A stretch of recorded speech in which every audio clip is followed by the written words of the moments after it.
looks like we have most everyone in here, so we will start. Just a reminder that this is being recorded and it will be added to our website later on with the rest of our sessions from our virtual admitted students week. My name is Laurel Root from the Office of Admissions, and today we have our final event for you in the virtual admitted students week. This is our student panel.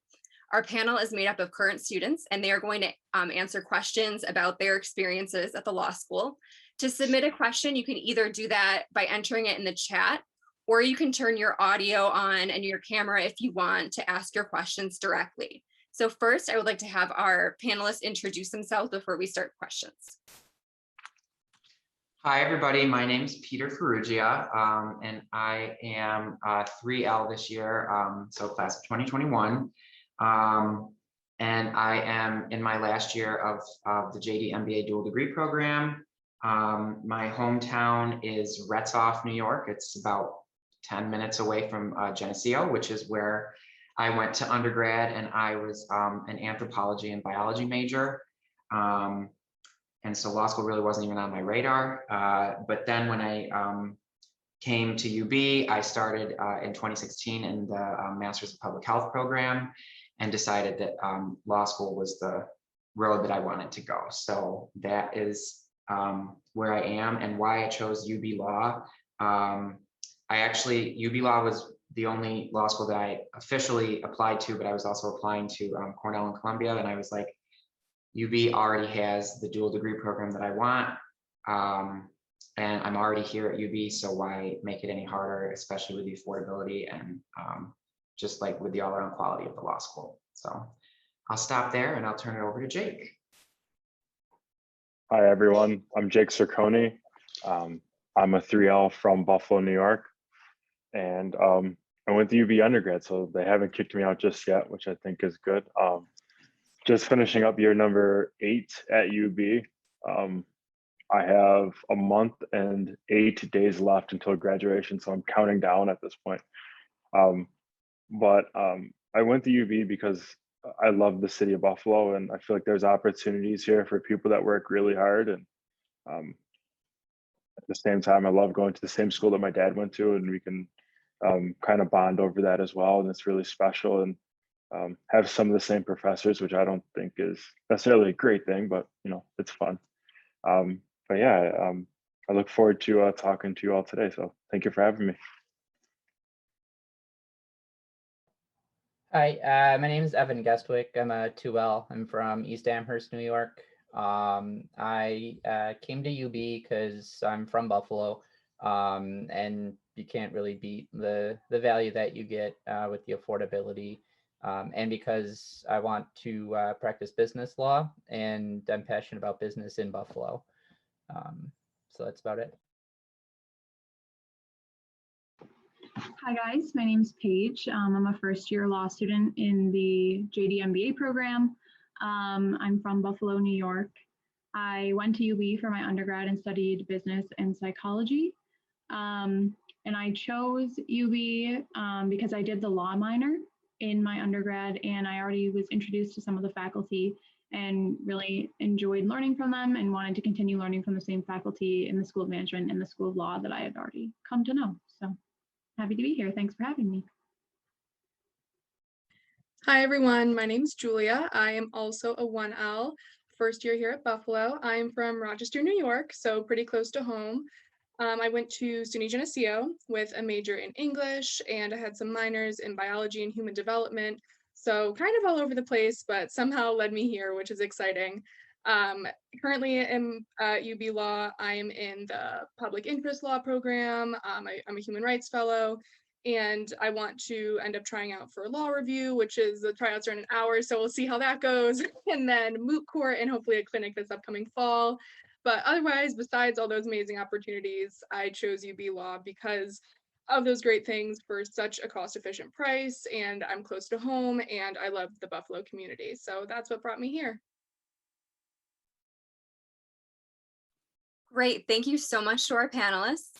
At this time, we will open it up for questions. So you can either, like I said, enter your questions through the chat, or you can unmute yourself, turn your video on if you'd like. and ask your questions. I do have some pre-prepared questions, but obviously it would be more beneficial if we have the questions directly from you, stuff that you're interested in learning from our panelists. So I'll just give you guys a few seconds with the chat or to unmute yourselves. Okay, I will start with a question just to kind of break the ice. It's not scary to ask questions to our panelists. I promise they're obviously very friendly, very willing to answer your questions. My question is, tell me about your transition to law school. What was it like and what was challenging for you? So I'll let anyone start that wants to. I don't know, do we want to let the 1Ls go first? Because they're closer to the transition. They're closer to the transition. That's a great idea. So yeah, Paige, do you want to start? Yeah, I can go. So for me, I think the transition was a little bit different because yes, I came from undergrad, but last year I did my first year of the MBA program. So I had some taste of graduate school. It's not to the same extent as law school. So I think I kind of got like a step up from undergrad and then another step up, whereas like the change wasn't as drastic for me. I think the most challenging part of it, I guess, would be just really the time management aspect, and just everyone kind of talks about all these things in the beginning of law school that make it seem like you should know what they're talking about. And I can assure you that nobody knows what they're talking about. So when everyone starts telling you to make outlines and kind of assuming that you know what that means, an outline is just a study guide and you can do it however you want to do it. It's totally personal to you. So I think the most challenging part was just, I kind of felt like I didn't know what was going on, but I guess to reassure you, no one really does. So I think I kind of felt alone in that, but everyone's in the same boat. So for me, I think the most challenging part was just figuring out what works best for you. I think that's a really great point. And going off a page, yes, and still no one has any idea what's going on, I promise. But yeah, the beginning of the year was definitely a tough transition because it does kind of feel like you're expected to know stuff, but in reality, you're not. It's just you wanting to like live up to these expectations because obviously you're a very driven person. That's why you're in law school. But at the same time, don't sell yourself short. You can do it. There's a ton of different resources to utilize, which I'm sure we'll talk about later.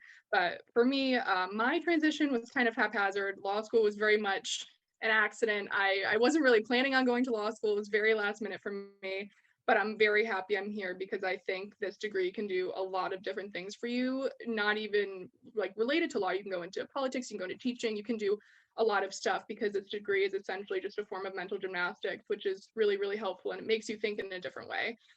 So for me, I was an English major, so I thought I was totally ready. Like, oh, law school, like, it's just a bunch of reading. I've been reading the past 4 years, this really tough stuff. Like, I can do this, absolutely.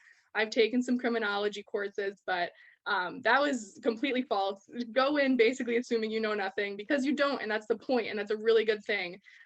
So don't go in assuming that, you know, you can read all these pages and do all these things because you can't at first, and that's okay. And that's the boat that everyone is in, and that's where you're supposed to be. So it took me a while to wrap my head around that. But after I did, I found myself to be much more successful kind of going in blind. So that would be my advice, and that was kind of my transition as a whole. Good, Laurel, you want to continue with that question? Or Yeah, do you guys have anything, Evan, Jake, or Peter, to add to that? I won't talk too long. I'll just say that my story is actually, I would say, almost a mashup of Paige and Julia. Very, very similar. Like I started my first year in the public health program, so it definitely started to help prepare me. But like Julia said, I also, like Julia said, I wasn't thinking of law school until like the very end of my first year of grad school, and so then had to hastily apply, and I was emailing back and forth with Lindsay and all of that. And but yeah, like Julia said, it's very, just go in thinking that you don't know anything, and that's fine, and that's the point.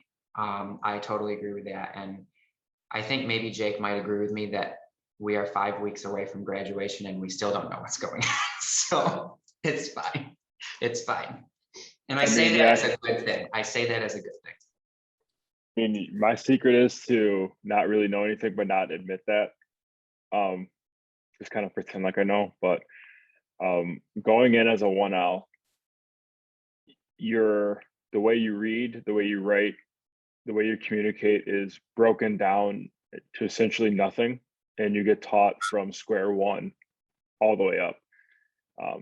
So if you're a good writer, you'll probably relearn how to write, whether it's going to be CREAC or IRAC. And I'm sorry for using legal education terms because you guys may not know what that means, but it's just the way that you write legally is not the way that you may see stuff in the newspaper or online or anywhere else. However, there are great professors in that program, in their writing program, that will teach you that. And there are professors that are frankly patient with you. As long as you do the reading and the assignments, they will help you throughout the case and help you learn. So now as I go into year number 3, what was difficult in year 1 isn't as difficult in year 3. But again, it comes with a lot of practice and a lot of hard work. But at the same time, the faculty, staff, professors, teachers, mentors, TAs are all willing to help you out. So, and again, I got 5 weeks left, so I could fake it for the last 5 weeks to see if I know what I'm doing or not. But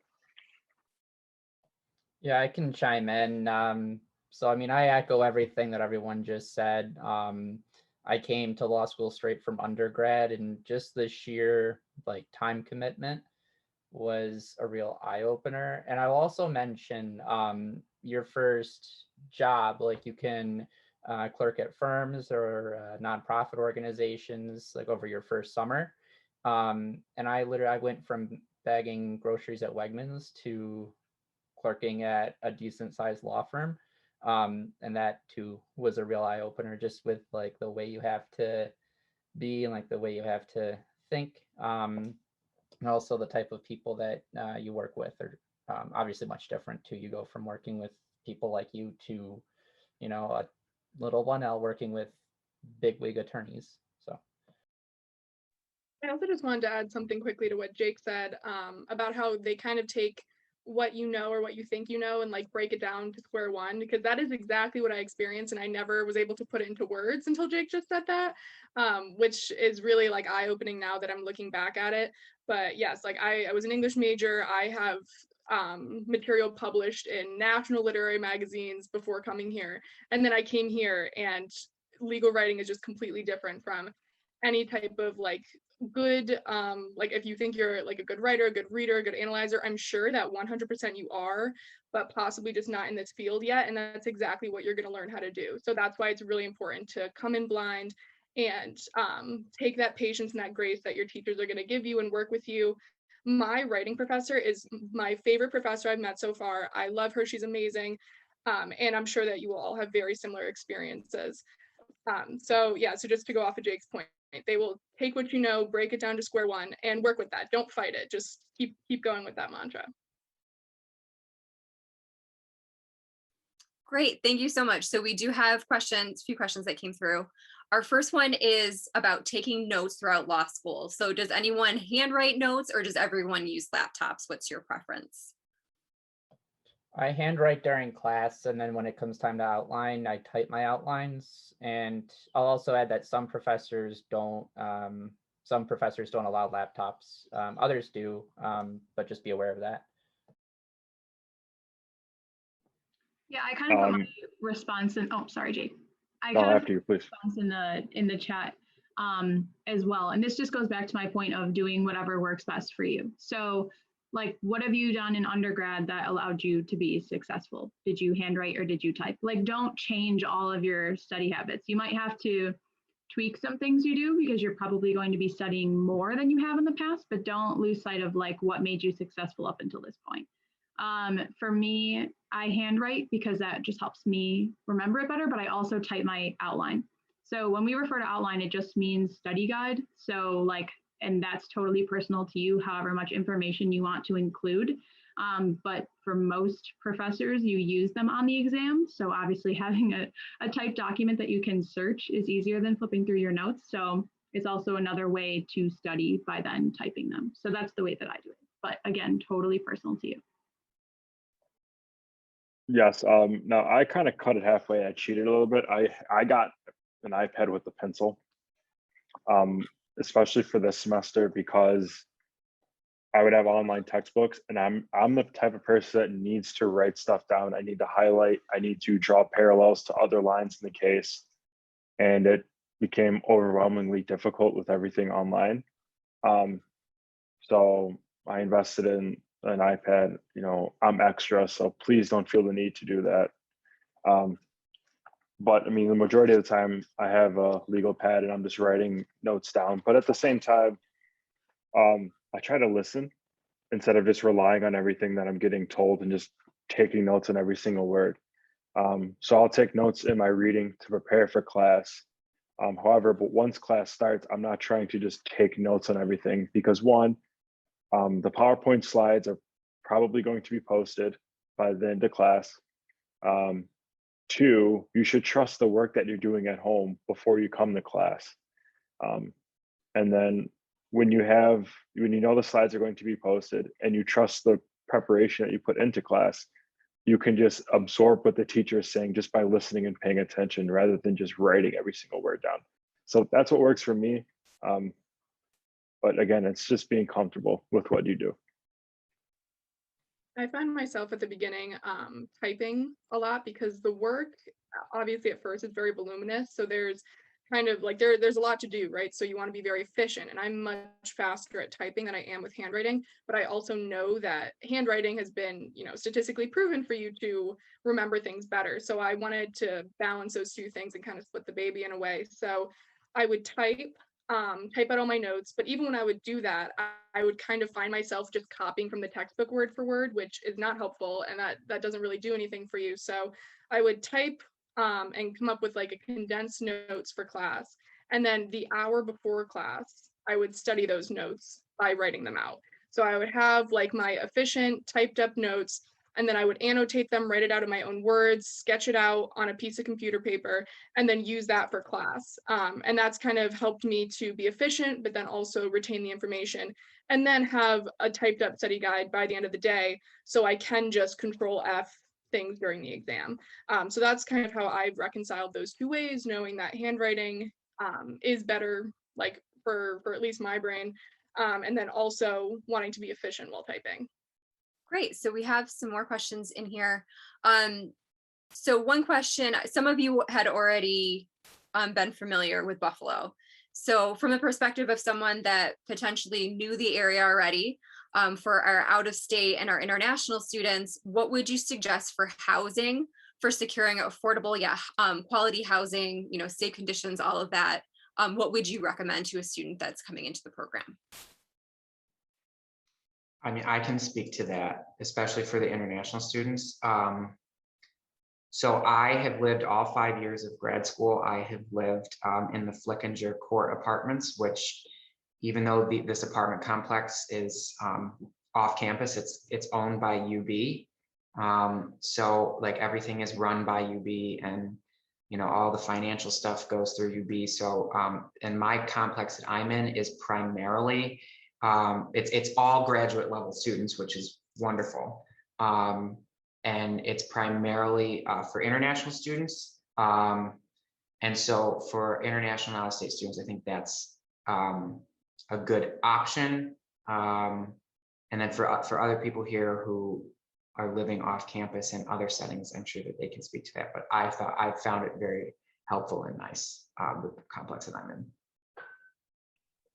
Being a lifelong resident of Buffalo, I would just recommend living on campus your first year. UB is going to take care of a lot. They'll provide transportation. The fee you pay for your apartment is all encompassing, so you're not expecting energy bills or cable bills or internet bills. But it allows you to have a year where the school's going to take care of a lot, and you can adjust and you can drive around and see what neighborhood you want to live in. That's what I would recommend. So I would recommend at least your first year live on campus, and then after that, once you're familiar with the area, then you can maybe move off of campus.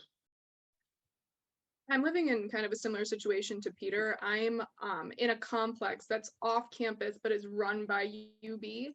if that makes any sense. So it's called Block 20, and there's various complexes kind of similar to that. There's Block 20, there's the villas, there's another one I think too. But the way that I found my housing, because I moved here also just like I was completely new. I never was familiar with the area, and there's Facebook groups for housing. So that's how I became familiar with different places and different like what amenities are included and things like that. So kind of like what Jake was saying, what I pay for rent includes a shuttle that goes back and forth to campus. It's a 5-minute drive to North Campus, which is where the law school is.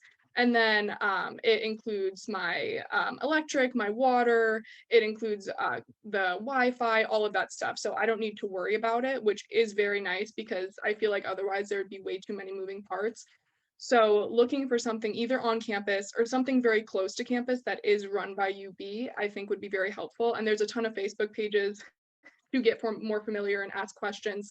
I think they're just called like UB Housing or Buffalo Housing and stuff like that. So if you just kind of keyword search, you can definitely join some Facebook groups and learn more information, because that's how I did it. Great, that's excellent advice for housing. So we had a question in here about business law. So I think this is geared more for I think Paige and Peter kind of responded to this a little bit. So I'm just going to let you guys have the opportunity to cover this thoroughly. Did you do the finance concentration for your JD, and would you recommend doing the JD MBA dual degree? So I did not do the finance. I actually thought about adding finance concentration, and you'll learn more about this when you get here, but the law school and the management school run a joint program called the New York City Finance Program. Jake, I think you might have done it. So Jake can speak to this. If you do that and you end up going for your MBA dual degree, it basically fulfills the entire finance concentration for you. I think there's like one additional class you have to take. So between those two programs, your finance concentration is like set. But in terms of the dual degree, Paige and I can talk about that. I actually am a little different. Like, I'm not going into business law per se, even though I'm doing my MBA. I'm actually going into like healthcare administration, and that's why I did the public health master's first. And I'm actually going to be starting my job in the summer at the CDC in Atlanta, doing like health policy and management and administration. So that's why I chose to do the dual degree program, especially adding on the MBA, because I wanted that higher level of like leadership and management experience that I wasn't getting either through the public health degree or the law degree. And that's what the MBA gave me, and I wholeheartedly recommend it. So for me, I was business and psychology undergrad, and I came to law school because of an interest in employment and labor law. So I already knew going in that I would be going into something more business related, and moving in-house is the goal for me, which having an MBA isn't necessary to move in-house, but it, I guess, helps make it more likely, I guess. So it gives me kind of a leg up in moving into that role, having an MBA. Also, I think the JD MBA dual is like still kind of rare. People have them. And I think in my class, there's like 3 of us. So out of 160 or something. So there's not that many of us. So it kind of gives you that opportunity to have a leg up on your classmates and potentially in moving into some other types of roles. I think if you are going to make that jump, it adds 1 year to your program. That you kind of want to make sure that you would use it, because it is like a financial investment, but I think that it would pay off regardless. Also for me, I wasn't entirely sure that when I was done that I would be like a practicing attorney in a law firm. So it opens additional doors for me to move into a more business role with my JD as like the side, I guess, if that makes sense. So I think it opens additional doors if you're unsure of what you want to do. Yeah, and I'll also add that, I think everything that Paige said is right, because I also want to go into business law, and I'm not doing the JD and MBA combination, but I think it would depend on what kind of business that you want to do. Like for me, I want to help startups get off the ground. And that's basically all legal. You do provide a little bit of business advice here and there, but this startup phase is mostly legal. So I guess it just depends on, like, you can take business classes obviously without, having the full concentration. The reason why I didn't take the concentration is because I didn't want all the requirements of, limiting what classes I can and can't take, just to fulfill like the extra requirements. So I think you're fine without it, but, good for you if you choose it. Evan, can you speak a little bit more about your experience with the Entrepreneurship Law Center? Like what the clinic, what that's been like for you, what kind of opportunities you've had? Yeah, definitely. So with clinics in general, those are open to 2Ls and 3Ls. And what happens is you get admitted to practice law under a temporary practice order, which means that you can actually represent your own clients under the supervision of your program director. So the Entrepreneurship Center, we deal with startups that are started by students who have graduated, I think it's within 2 years, or faculty, or a whole host of other types of people. So it's not open to everybody, but it's open to plenty of people. So we have about 10 student attorneys in the clinic right now, including myself. And I think we each have maybe like 6 or 7 different clients. So it's a good chunk of time, but it's definitely worth it. Like this semester is my first semester in the clinic, and I've already formed like 3 LLCs and a C corporation in Delaware. So it's very rewarding. It makes you feel, like you're doing something right. And it's very educational. I took a class called Business Organizations last semester. So I learned about, the different options for setting up a business, like the types. But now this is real practice. Like now that I know that background, this is preparing me for real life. So I highly recommend doing the clinic if you're going into business law. Great, thank you so much. So we do have a question about the format for your exam. So are they handwritten? Do you have to type them? What has the format been for your exams in your experience? And maybe we'll start with 3Ls. Yeah, I'll take it. The exams are taken on ExamSoft, which is a computer platform or program that you download, and you essentially just type into it. It's almost like a notepad. It doesn't have all the advanced features of Microsoft Word, but you'll get your exam either emailed to you or put into ExamSoft, and you just type it out. That's become even more popular during COVID. However, I know that some professors do offer handwritten pads for in-class exams too. That goes for essay exams. There may be some multiple choice exams that will be Scantron, or either just fill in the blank on a sheet of paper and turn it in. But primarily it's probably going to be an ExamSoft exam.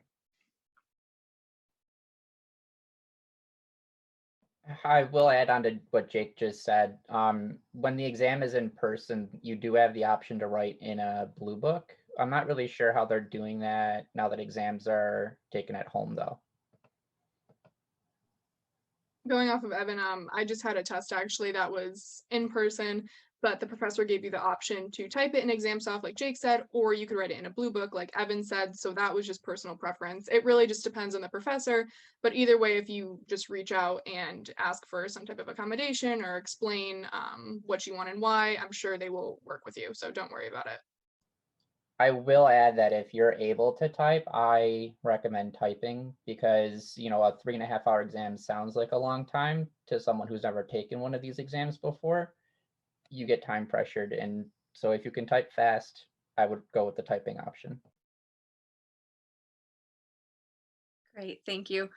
So we had a question about the 2-year JD and being able to do a dual degree.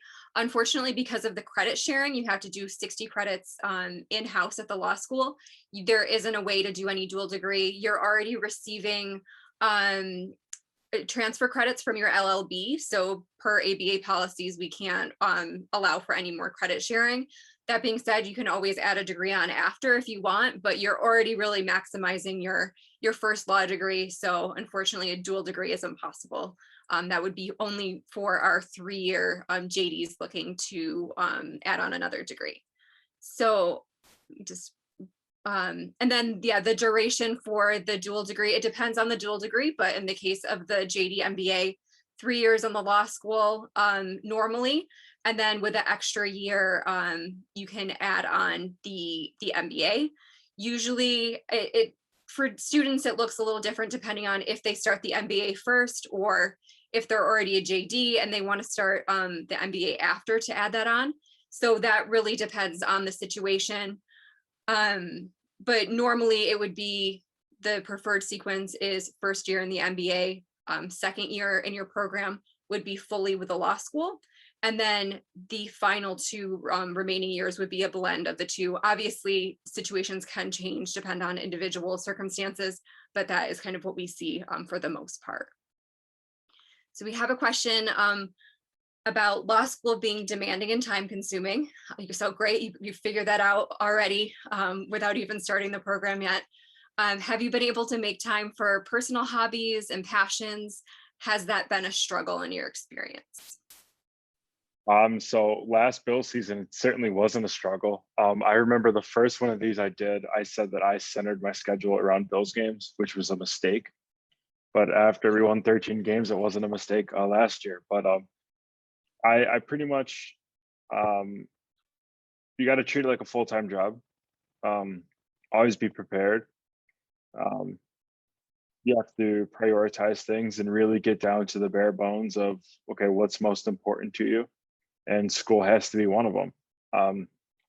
This isn't, law school is not something that you can just kind of go halfway in, like you have to fully immerse yourself into it. But again, once you do that, and once you get to a certain level of efficiency, things become easier. So the reading assignments in your first year that may take 3 hours, when you're a 3L may take 1 hour and 15 minutes. It's just about the process and learning how to manage your time better. And frankly, that comes through work. So if you put the work in your first year, when your third year comes around, you'll be fine.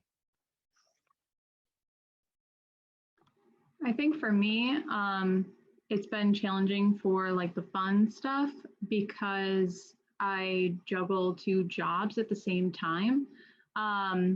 So I think there's a rule that's 20 hours maximum, I think. So I work on Fridays for a law firm, and then I'm a teaching assistant through my MBA program. So I do work for 20 hours. I think at times when like stuff's going on with school that gets stressful, like midterms and closer to finals, it's harder to like juggle those things naturally. So for me, I think it's been more challenging than in undergrad and in my MBA to find time for things that are fun or relaxing or working out or whatever, but you have to make time. So like if those things are important to you, like stress relief is important, taking time to relax is important. It's important for your success in law school. So make sure that you give yourself the time to do those things, and there is certainly time to do them. So that's, I guess, my advice on that. I wholeheartedly agree with Paige. I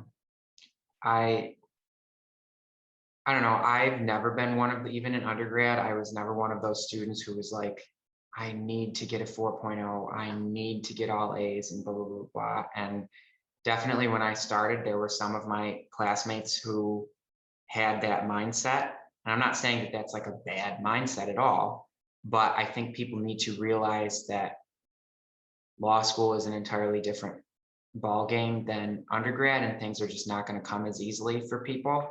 And so I came in with that mindset, and you know, I still, even though I've done very well throughout law school, you know, but I don't have a 4.0, and I've always made time, even during my 1L year when I was breaking that rule that Paige mentioned and working 30+ hours a week in addition to 1L.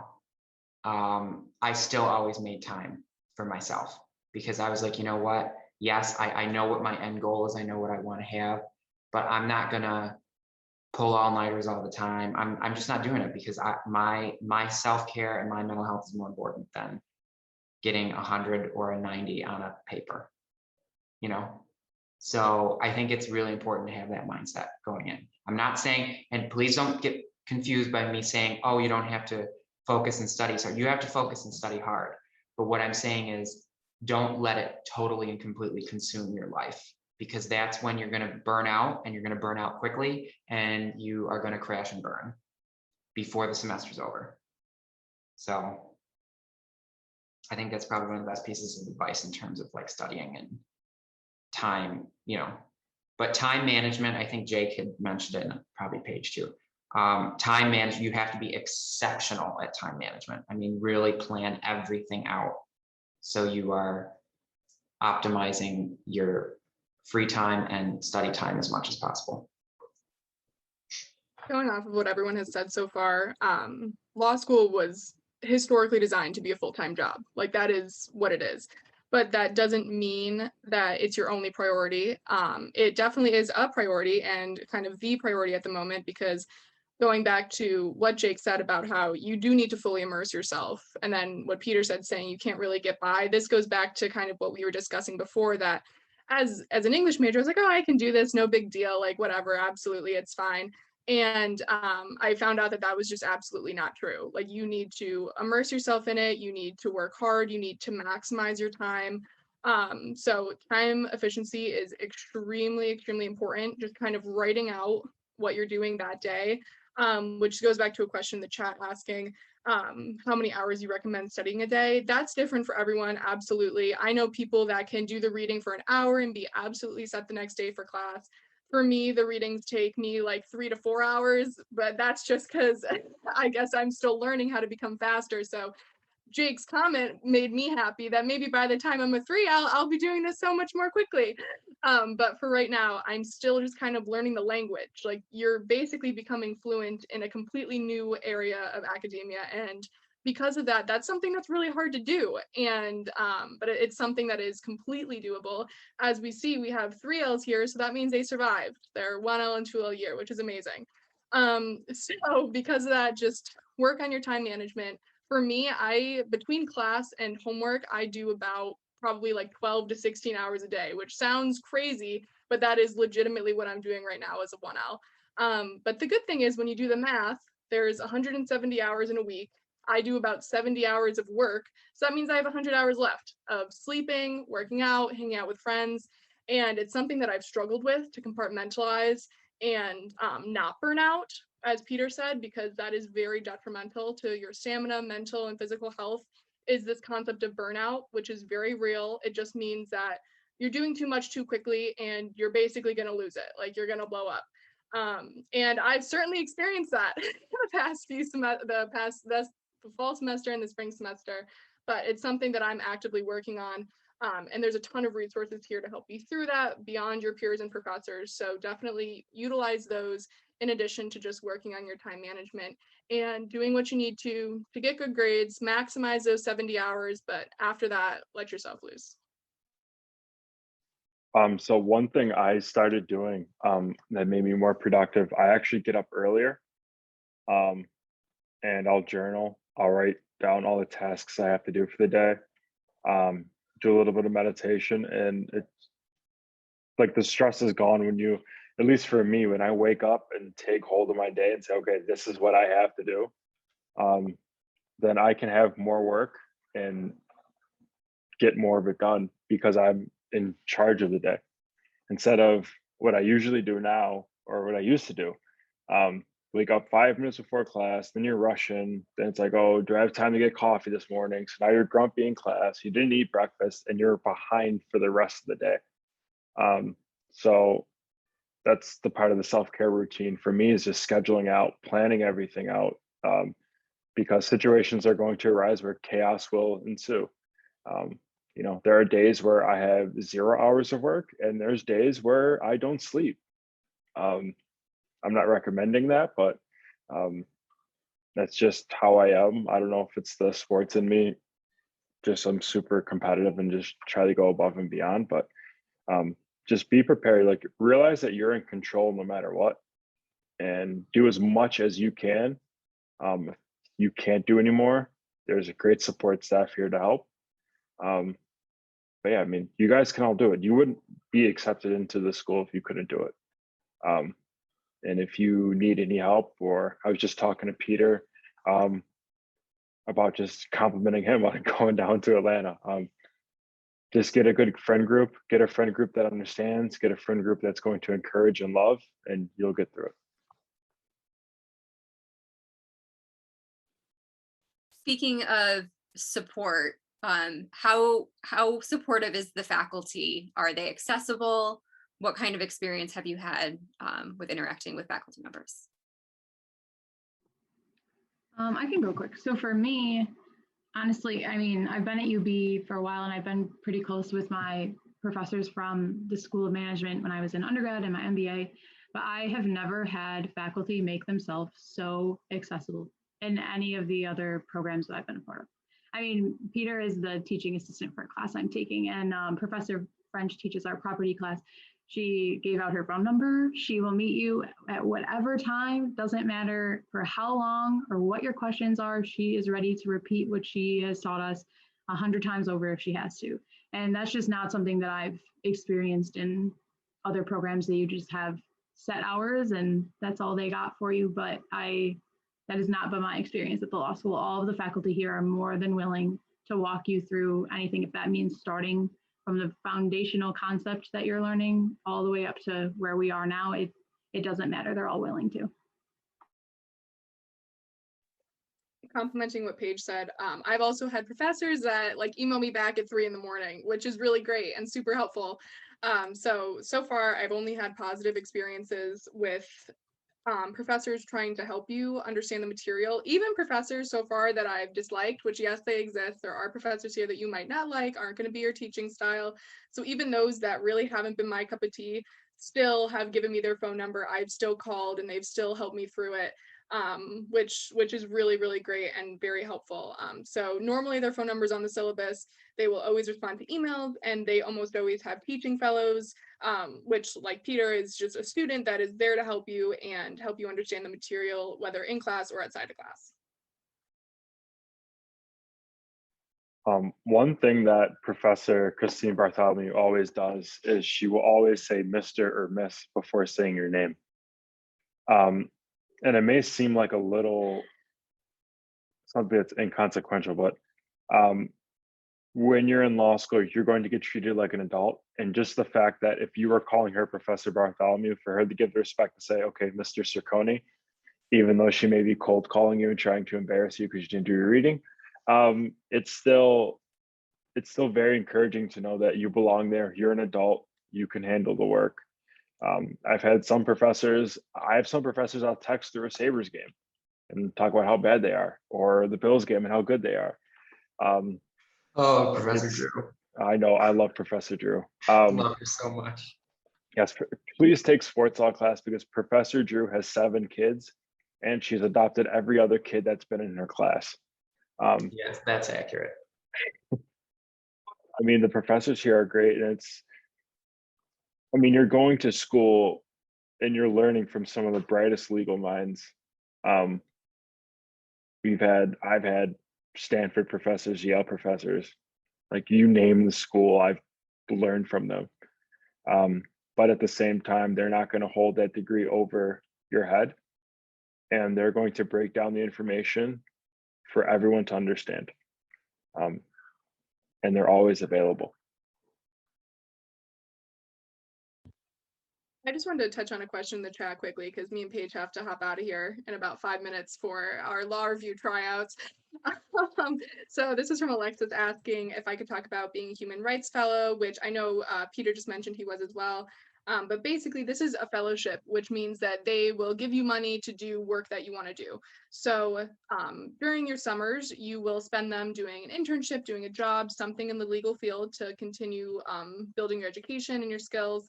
So this summer, I will be working at Legal Aid Bureau, which is in Buffalo and it's a nonprofit and does a lot of legal work in civil and criminal cases. So because it's a nonprofit, it would not be a paid position normally.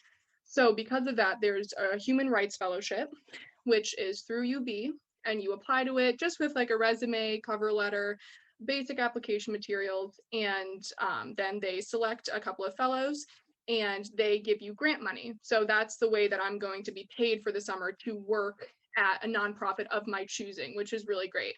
So you have to clock a certain amount of hours over the summer. So this summer I'll be at Legal Aid. UB will essentially be paying me to work there in this chosen field. And then the next year I will be taking a seminar, which satisfies the seminar requirement for graduation. So it's called Human Rights Cities. That's the class I will be taking that will check off the box for my degree, in addition to allowing me a publication opportunity, because during that class, I'm going to be working on a paper that can be submitted to law review journals. So because of that, it's kind of like a 3 birds, 1 stone situation. I get the seminar requirement, I get a publication opportunity, and I get funding for over the summer. So that's one of the fellowships that come up around the springtime, which is right now. That one was a little bit earlier than the other ones, but it's a way to pay you over the summer. And there's a bunch of other fellowship opportunities too. That's not the only one. So definitely keep a lookout for them. They're all over the webpage if any of them interest you. But yeah, so that's the human rights one specifically, because your summer work has to be geared towards something human rights and public interest. Great. I know you guys have to pop off for your Yes, good next- luck, Julia and Paige. You guys are gonna do great. Yes. Yeah. Good luck. Best of luck to you guys. I just want to throw out the last question that I have for you guys that we can end with. Maybe we'll start with our 2 that have to sign off. Based on what you know now, what do you wish you would have known going into law school? I can jump in quick and then I'll sign off. I guess what I wish I would have known is kind of what I said at the beginning, that nobody knows what's going on, but you can do it. I promise you can. It's overwhelming and a little bit daunting at first. And it seems like other people in your class know what's going on, and I promise they don't. Nobody does, but that's okay. You'll get through it. You'll figure it out. I think the way that like just media and everything kind of portray law school makes it seem like this like really, really daunting, impossible thing that only like the brightest of bright people can do, and you can do it, and you are one of those people. And it's not exactly what the media portrays it to be. It's broken down so well. Our professors are so kind and like understanding of like where you are in life and your understanding of the course. So it's okay to not know anything, and you'll be surprised by how much you know at the end of the semester. So good luck to all of you. And I hope that you reach out. I have no problem answering any questions before you start or while you're in your first year of law school. Yeah, going off of that, I agree with Paige completely. Manage your time, come in blind. No one knows anything, so don't feel like they do. Even the people that come off very cocky, very confident, don't worry about it. They know nothing either. Basically, you're going to be you're going to be condensed from your thousands of people of undergrad into this very specific pool of all of these people just like you. And some of them are cool, some of them are not, and you'll figure that out pretty quickly. But at the end of the day, everything you have in common is that none of you know anything, which is great. And that's exactly where you're supposed to be, and embrace that and immerse yourself in the environment, and the professors and your peers will hold your hand through it all. So don't worry about it, because you can do it and you're supposed to be here. I think imposter syndrome is super huge your first year. I'm still experiencing it right now, and I only have 2 weeks left of class. But you can do it. Don't sell yourself short. And then I'm just going to put my number and email in the chat. So if you do have any questions, feel free to reach out at any time, except for the next 4 hours, because I'll be taking an exam. But after that, I'll be good. What a way to spend a Friday night. And the email addresses for our student ambassadors are on our student ambassador page. So all the profiles are on there with their information. So if you don't catch the information that they're putting here in the chat, feel free to just go to the student ambassador page as well.